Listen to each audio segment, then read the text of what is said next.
So Ruth, this video is for you. This is how I want you to do your bench squat or your chair squat. So I'm going to pick a chair or a surface that is at the height of my knee or slightly above, depending on what you need. I'll show you a front view too. For a front view, I want to have a slightly wide stance. If you look at my ankle here, your right ankle is going to want to do this. So I'm going to move my right thigh out, and then I'm going to push this bone down into the floor, the first metatarsal before my big toe. So my right knee is going to be out with my big toe down. I'm going to push my knees out. My arms are going to be a counterweight. I'm going to reach my butt back. I'm going to sit all the way down on the bench, and then I'm going to push my heels through the ground, drive my hips forward as I pull my hands back. Then I'm going to drive my knees back out. I'm going to sit down, pause, exhale, drive forward, and squeeze my butt.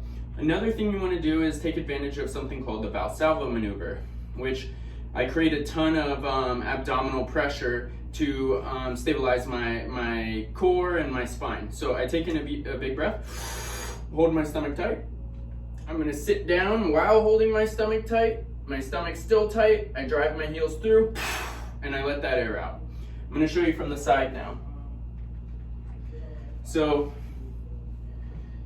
the further my heels are from the thing that I'm sitting on, the more difficult it's going to be to get off of it. So I want to bring my heels really close to it. That'll help me with my balance.